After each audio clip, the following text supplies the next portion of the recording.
ನಾಗಮಂಗಲದ ಆದಿಚುಂಚನಗಿರಿ ಮಹಾಸಂಸ್ಥಾನ ಮಠದ ಸಾಕಾಮಠ ಹಾಲ್ತಿ ಶ್ರೀ ಮಲ್ಲಿಕಾರ್ಜುನ ಸ್ವಾಮಿ ದೇವಾಲಯದ ರಾಜಗೋಪುರ ಉದ್ಘಾಟನೆ ಮತ್ತು ಕುಂಭಾಭಿಷೇಕ ಕಾರ್ಯಕ್ರಮ ಹಾಗೂ ರಥೋತ್ಸವ ಕಾರ್ಯಕ್ರಮವನ್ನು ಯಶಸ್ವಿಗೊಳಿಸಿದ ಸಮಸ್ತ ಭಕ್ತಾದಿಗಳು, ಸುತ್ತಮುತ್ತಲ ಗ್ರಾಮದ ಗ್ರಾಮಸ್ಥರು, ಆದಿಚುಂಚನಗಿರಿ ಮಹಾಸಂಸ್ಥಾನ ಮಠದ ಸರ್ವ ಸ್ವಾಮೀಜಿಗಳು, ಪತ್ರಕರ್ತ ಮಿತ್ರರಿಗೂ ಅನಂತ ಧನ್ಯವಾದಗಳನ್ನು ಅರ್ಪಿಸುವೆ ಎಂದು ಹಾಲ್ತಿ ಸ್ವರ್ಗ ಆಶ್ರಮದ ಶ್ರೀ ಸೋಮೇಶ್ವರನಾಥ ಸ್ವಾಮೀಜಿಗಳು ತಿಳಿಸಿದರು.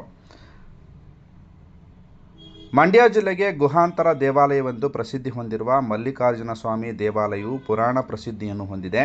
ಇಲ್ಲಿನ ಉದ್ಭವಲಿಂಗದ ಮೇಲೆ ಸದಾಕಾಲವೂ ಗಂಗಾಜಲವು ಹರಿಯುತ್ತಿರುತ್ತದೆ. ಈ ಕ್ಷೇತ್ರವು ಪರಶುರಾಮರ ಕ್ಷೇತ್ರವೆಂದು ಪ್ರಸಿದ್ಧಿ ಹೊಂದಿರುತ್ತದೆ.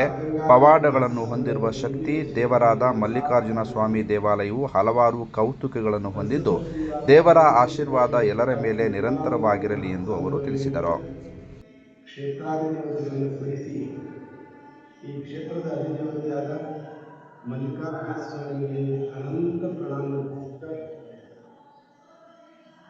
ಈ ಕ್ಷೇತ್ರದಲ್ಲಿ ಸ್ವರ್ಗಾಶ್ರಮವನ್ನು ಸ್ಥಾಪನೆ ಮಾಡಿ ಧರ್ಮ ಪ್ರಚಾರವನ್ನು ಕೈಗೊಂಡು 50-60 ವರ್ಷ ನಿರಂತರ ನಮ್ಮ ಈ ಪ್ರಾಂತ್ಯಕ್ಕೆ ಆಧ್ಯಾತ್ಮಿಕ ಒಂದು ಬೋಧನೆಯನ್ನು ನೀಡಿದಂಥ ಪೂಜ್ಯ ಸ್ವಾಮಿ ಅಮರಾನಂದ ಸ್ವಾಮೀಜಿಯವರನ್ನು ಕೂಡ ಸ್ಮರಿಸ್ತಾ